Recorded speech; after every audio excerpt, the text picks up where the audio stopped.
You think your job has stress? Try running a country in West Africa, where coups are basically the Monday morning staff meeting, insurgents don't RSVP, and political rivals carry knives sharper than Twitter trolls. Welcome to the world of West African presidents, the most protected VIPs this side of Wakanda. These leaders don't just walk into a room, they glide in with enough firepower behind them to make an Avengers premiere look underdressed. Today, we're counting down the 10 most protected presidents in West Africa. And trust me, this list is more armored than a bank vault on payday. Number 10. Brice Oligui Nguema, Gabon. Step aside, Hollywood action stars. Brice Oligui Nguema's life is basically a Tom Clancy novel that decided to hit the gym. This guy didn't just become president, he took it via a military coup in August 2023 that made former President Ali Bongo pack up faster than Wi-Fi at a crowded airport. Now here's the twist. Before running the country, Nguema ran the Republican Guard, Gabon's most powerful security force. Translation? He's literally the guy who used to design the presidential safety playbook, and now he gets to keep the pen.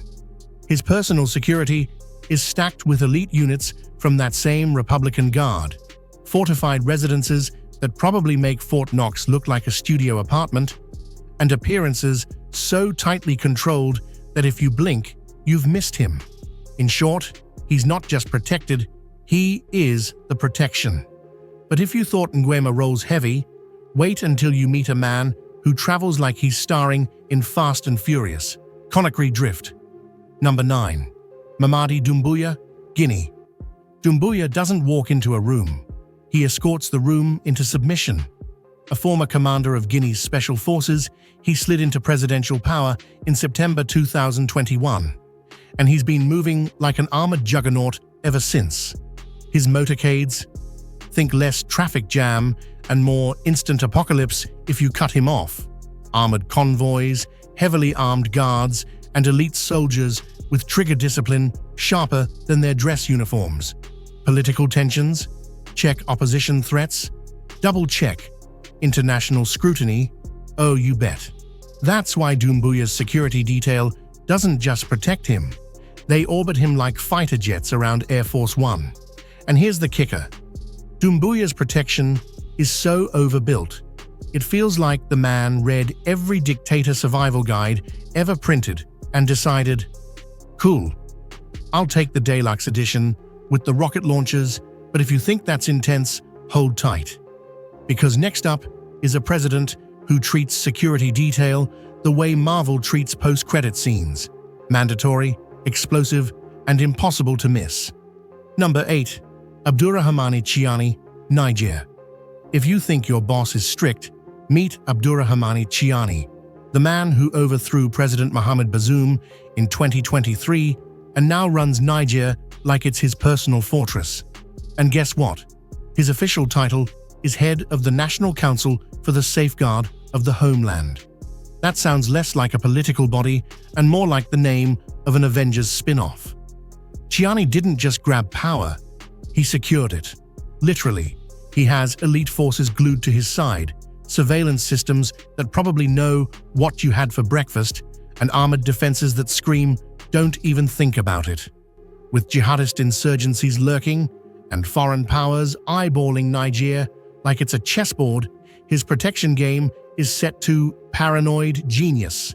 Think of him as the guy who not only locks the front door, but also booby-traps the welcome mat, electrifies the doorknob, and installs lasers just for fun.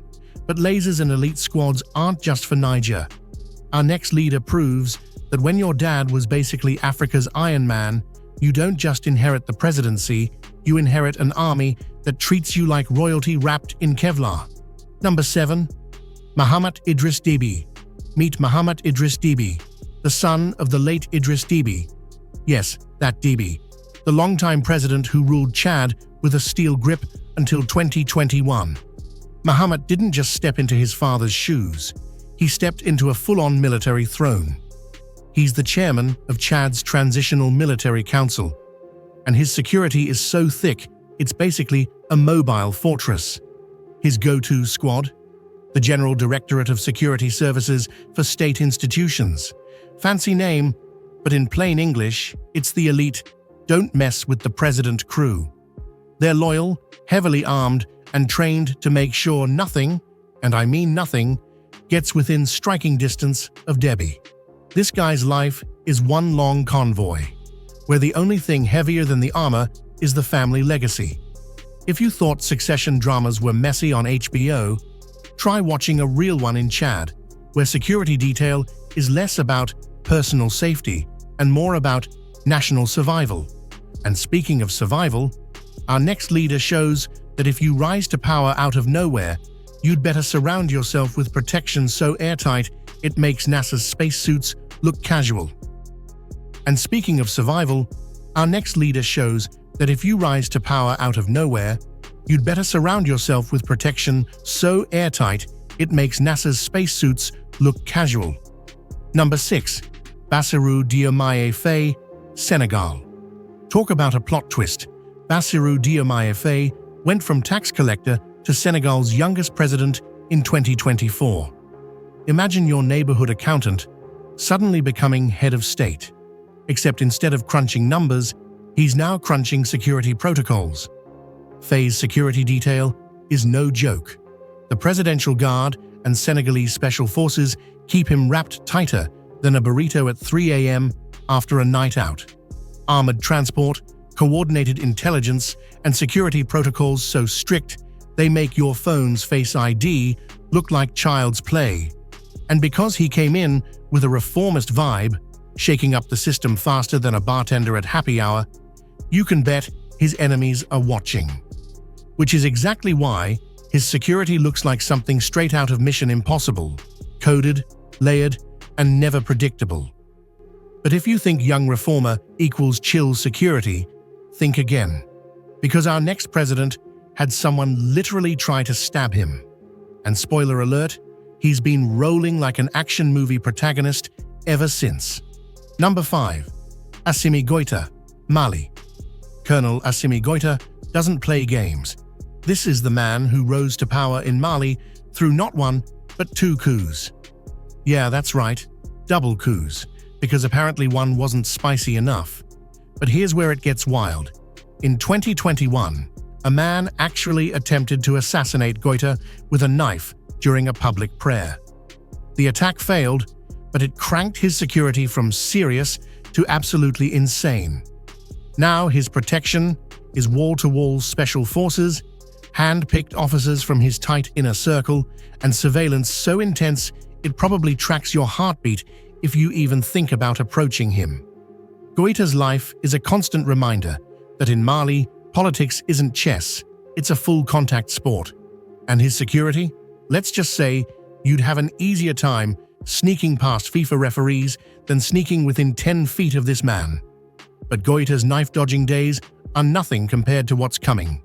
Because our next leader proves that being a long-time president means your guard detail doesn't just protect you, it turns into an entire armored ecosystem. Number 4. Alassane Ouattara, Ivory Coast. Alassane Ouattara has been running Ivory Coast since 2010, which basically means his presidential guard has had more time to level up than your favorite video game character.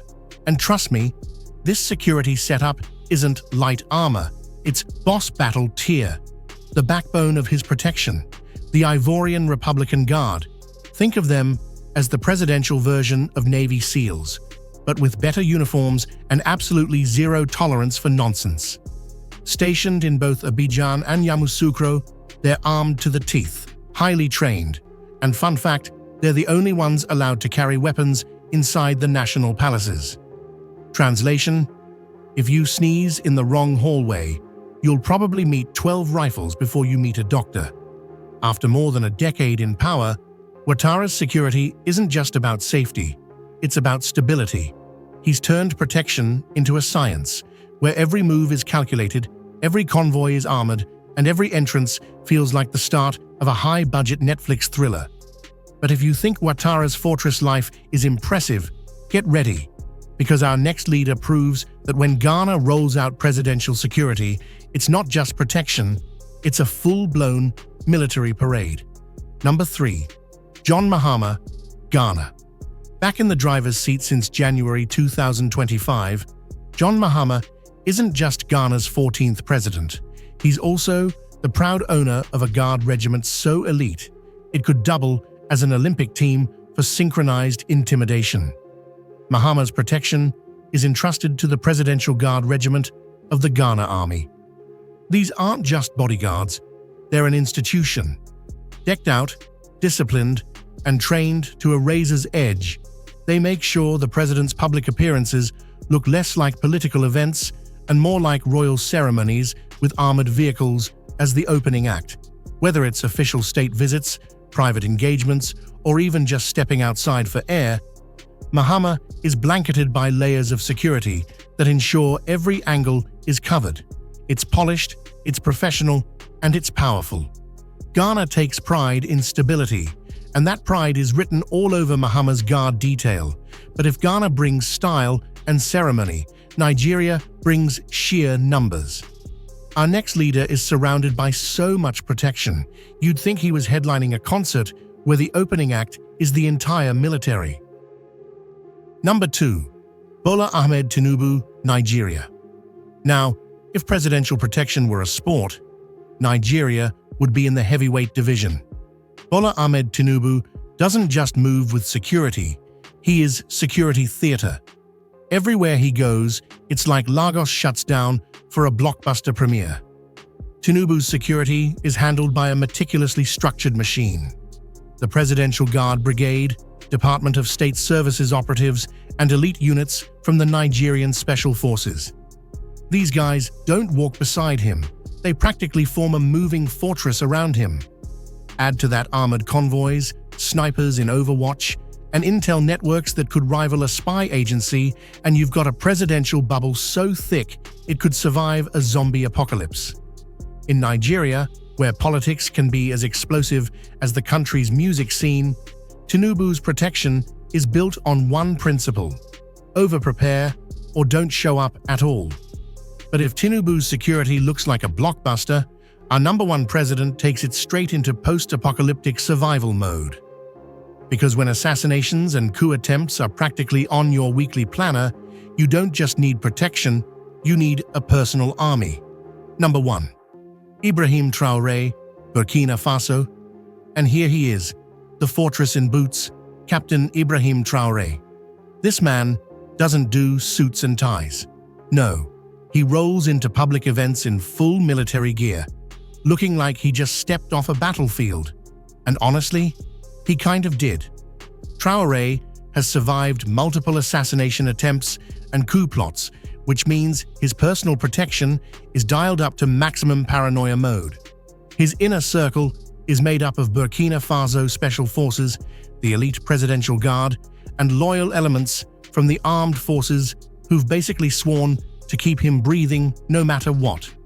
His movements are tightly controlled, his public appearances are rare, and when he does show up, it's a spectacle of power, discipline, and military precision.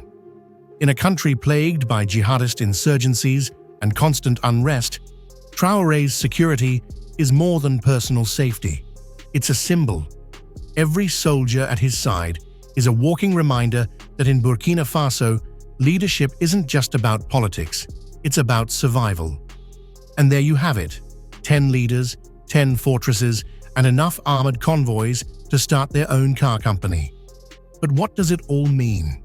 Presidential protection in West Africa isn't just bodyguards and motorcades. It's a full-blown chess game where the stakes are survival, power, and national stability. From armored convoys in Nigeria to military fatigues in Burkina Faso, these presidents live lives so protected, it makes the Secret Service look like mall cops. So, which of these leaders do you think is the most untouchable? Drop your pick in the comments. I want to see if you'd rather roll with Tinubu's fortress or Traoré's battlefield squad. And hey, if you enjoyed this deep dive into the armored world of West African leaders, smash that like button, share this video with someone who loves power politics, and subscribe for more stories where history, power, and strategy collide. because trust me, you won't want to miss what's coming next.